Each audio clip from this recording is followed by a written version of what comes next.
CageMinds.com, Micah Frankel. We're at the new Jackson Wink MMA. Gabby Romero joins us. How you feeling? Pretty good, you?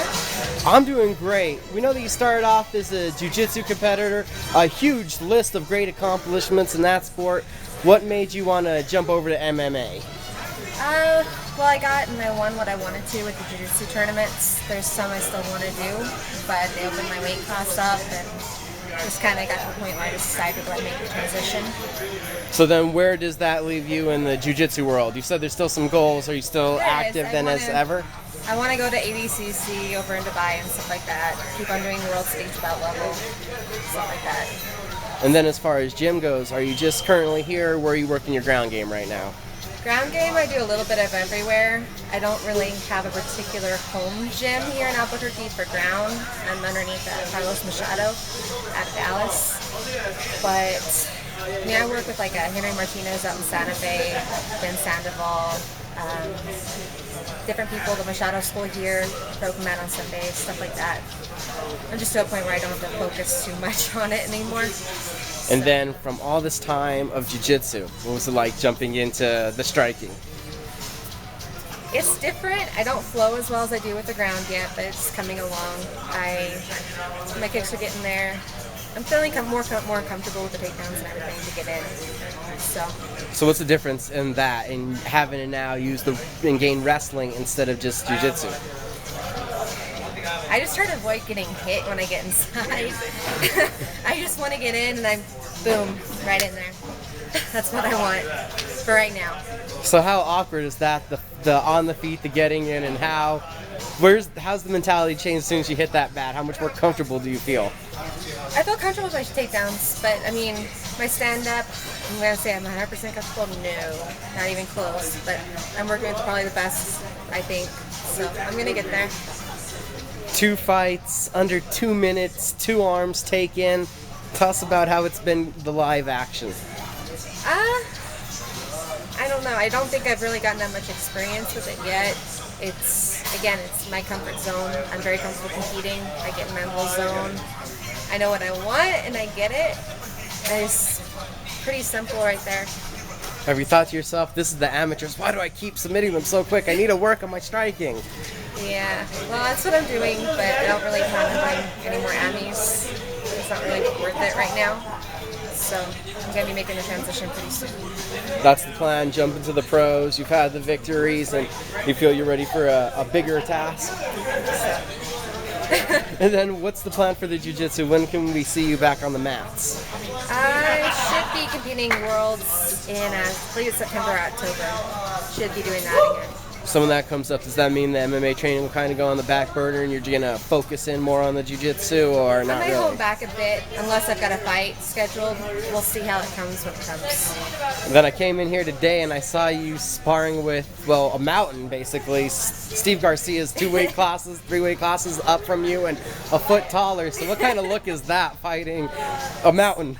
Steve's really good at stand-up though. He's very technical. I like working with him. I haven't worked with him in a long time, actually, but it's very helpful. I like that instead of the bangers, for me, personally. I'm used to training with guys anyway, so. So what's been the biggest transition getting into now full-blown MMA training from the years of jiu-jitsu? There's more strength and conditioning. It's a different type of cardio than the grappling, so I'm switching over a little more so, and more stand-up training, but that's the hardest part I'm having to get in because I work full-time, so I'm trying. So what's the balance been like? I know you're out of town doing some seminars, you got a job, you're training, your family. Did I already put enough on your plate yet? I know. I'm tired, but it'll be worth it. Nothing's worth it without hard work, right? Right. Everything that's worth it takes too much effort, right? Mm-hmm. So what has been the most enjoyable part of this transition? Honestly, the more sparring partners and getting different looks from everybody, and everybody has something to add to help, and I'll get it back with the ground and stuff like that. I like that a lot more. And then from being an onlooker right now, what have you seen out of the top ranks of your division of the women's strawweights? What do you think about them? I think they're all really pretty good. I don't know if they're all, except for Joanna and Michelle, they're really good at one aspect. So I'm coming in, I think I'm one of the few that's good at ground, other than Gadella. So we'll see how that goes one day. Hopefully, I feel confident. So. And then what's your ultimate goals now jumping into MMA? Eventually make it with the UFC. So. And then talk throughout the little hint that you might be making that pro debut. How long before we should be expecting to see that? I can't say too much, but just hopefully pretty soon. Within a year? Yeah. We'll throw it out there because it's been about 10 months, right? How long did you start training actually in MMA for now? I know the first fight was 10 months ago, but how long have you been training?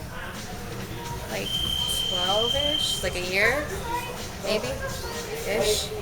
So after 2 months of training, someone was like, you want a first fight? You're like, yeah! How'd that work? Well, it took me a long time to even find a fight. At my weight class, then because of the ground, a lot of girls kept backing out. So I just keep doing ground and competing and just waiting. So it really has taken a long time to get started.